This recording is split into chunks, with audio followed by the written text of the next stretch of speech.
Waiting. ये है Amrita, an engineering graduate, after submitting all the certificates and attending the interview for a job in a government department, did not receive any news of the result. Amrita एक लड़की थी, वो engineering graduate थी यानी उसने BTech की हुई थी।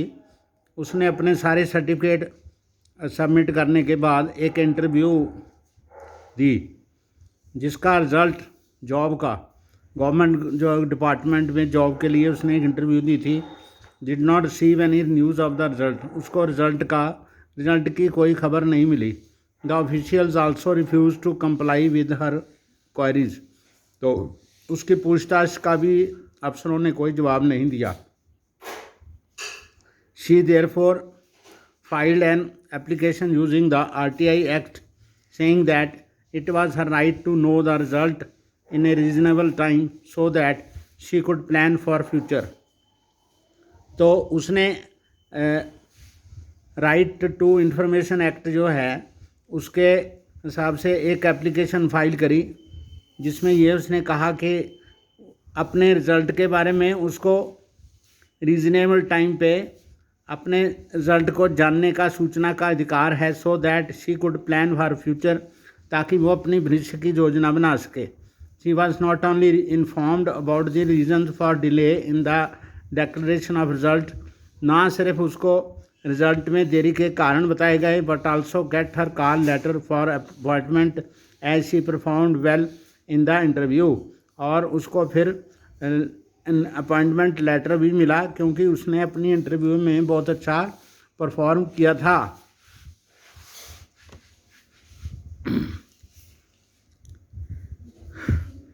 When we buy commodities, we find that the price charging is sometimes higher or lower than the maximum retail price printed on the pack. जब हम कभी कोई सामान खरीदते हैं तो बिल लेना चाहिए हमें, तो हमें पता चलता है कि जो मार्केट प्राइस उसके ऊपर लिखा हुआ प्राइस है उससे जो वो चार्ज कर रहे हैं वो चार्ज प्राइस उससे ज़्यादा है या कम है। Discuss the possible reasons. दुकानदार के साथ इसके कारण आप डिस्कस कीजिए। Should consumer groups do something about this? Yes, आप कंज्यूमर ग्रुप्स को बताइए और वो फिर आपका केस जो है आगे लेके जाएंगे और उस दुकानदार को उसकी सज़ा मिलेगी। Pick up a few packaged goods that you want to buy and examine the information given. तो आप दुकान में से जाके कुछ पैकेट जो हैं सामान के, जो पैकेज्ड सामान है उसका उठाइए और उसके ऊपर जो इन्फॉर्मेशन दी हुई है उसको अच्छी तरह से देखिए। In what ways are they useful? तो वो कैसे आपकी सहायता कर सकते हैं। Is there some information that you think should be given on those packaged goods? What is not discuss? इसका मतलब है उसके ऊपर डेट ऑफ मैन्युफैक्चर लिखा होना चाहिए, उसकी एक्सपायरी डेट लिखी होनी चाहिए, उसके बारे में पूरी इन्फॉर्मेशन उसके ऊपर होनी चाहिए। People make complaints about the lack of civic communities such as bad roads और poor water and health facilities but no one listens. लोग टूटी हुई सड़कों के बारे में, पानी की गंदी सप्लाई के बारे में और दूसरे हेल्थ फैसिलिटीज़ के बारे में शिकायत करते हैं, परंतु कोई नहीं सुनता।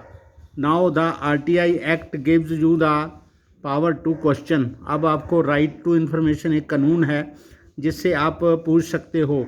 Do you agree? क्या आप इस बात से सहमत हो? जी, हम इससे सहमत हैं और हमें पता होना चाहिए कि जो राइट टू इन्फॉर्मेशन एक्ट है वो इसके बारे में सब बातें हमें पता चल सकती हैं। आगे है refund. Abhirami, a student of Ansari Nagar, joined A 2-year course at local coaching institute for professional course in नई दिल्ली। नई दिल्ली में एक लड़की थी ये अभिरामी, उसने अंसारी नगर में एक 2 साल का कोर्स जो था लोकल कोचिंग इंस्टीट्यूट में, वो उसने प्रोफेशनल कोर्स का नई दिल्ली में ज्वाइन किया। At the time of joining the course, she paid the fee rupees 61,020 as a lump sum for the entire course of 2 years. तो उसने 61,020 रुपीज़ जो थे 2 साल के कोर्स के पूरे लमसम उसने पैसे दिए. However, she decided to opt out of the course at the end of 1 year. 1 साल बाद उसने कोर्स को छोड़ने का फैसला किया. As she found that the quality of the teaching was not up to the mark. जैसा कि उसने सोचा कि पढ़ाई का जो लेवल था वो पूरा स्टैंडर्ड का नहीं था. When she asked for the refund of the fee for 1 year, जब उसने 1 साल के पैसे वापस मांगे, it was denied to her, तो उसे देने से मना कर दिया गया. When she filed the case in the district consumer court, जब उसने जिला उपभोक्ता संरक्षण अदालत में ये केस फाइल किया, the court directed the institution to refund rupees 828,000 saying that she had the right to choose. तो कंज्यूमर कोर्ट ने उसके हक में फ़ैसला दिया और उसको कोर्स वालों को कहा कि आप 28,000 इसका वापस करो, क्योंकि लड़की को उसके चुनाव के लिए जो है वो उसका अधिकार है. The institute again appealed in the state consumer commission. तो उस इंस्टीट्यूट में ने राज्य की उपभोक्ता जो अदालत थी उसमें अपील की. The state commission upheld the district courts direction and further find rupees 25,000 for a fabulous appeal. तो और स्टेट कोर्ट ने, स्टेट की जो उपभोक्ता अदालत है जो स्टेट लेवल पे थी, उसने उस कोर्स का जो पहले फैसला था डिस्ट्रिक्ट कोर्ट का उसको बहाल रखा और उस इंस्टीट्यूशन पर 25,000 और फाइन किया क्योंकि उन्होंने गलत अपील की थी. It also directed the institute to pay rupees 7,000 as compensation and litigation cost. और उन्होंने इंस्टीट्यूशन को 7,000 रुपया और जो उसने अदालत में खर्चा किया फाइल करने के लिए, केस फाइल करने के लिए, उसको 7,000 और रुपया जुर्माना किया. The state commission also restrained all the educational and professional institutions in the state from charging fees from students for the entire duration of the course in advance and that too at one go. और बाकी सारे जितने भी ऐसी student ऐसे शिक्षा के ऐसे इंस्टीट्यूशन ऐसी संस्थाएं थी, तो स्टेट कमीशन ने उन सभी संस्थाओं को कहा कि आप स्टूडेंट से कोर्स के लमसम पैसे एक ही बार में नहीं ले सकते. Any violation of this order may invite penalties and imprisonment the commission said. तो कमीशन ने कहा कि अगर ऐसा किया गया तो उसके लिए जुर्माना देना पड़ेगा और सज़ा भी हो सकती है. What do we understand from the incident. इस घटना से हम क्या सीखते हैं. Any consumer who receives a service in whatever capacity regardless of age, gender and nature of service has the right to choose whether to continue to receive the service. तो कोई भी जो उपभोक्ता होता है वो किसी भी जगह से अगर उसने पैसे एडवांस दिए हैं, वो किसी भी एज का हो, किसी भी जेंडर का हो, किसी भी नेचर ऑफ सर्विस का, हम लोग जो हैं हमारा ये अधिकार है कि हम उसको कंटिन्यू करना चाहते हैं या नहीं. Suppose you want to buy toothpaste, जैसा अगर आप चाहते हैं, मान लो आप चाहते हैं कि एक टूथपेस्ट ख़रीदना चाहते हैं and the shop owner says that she can sell the toothpaste only if you by A toothbrush. तो वो दुकान वाला कहता है कि आप टूथपेस्ट तभी खरीद सकते हो अगर आप टूथब्रश भी लो.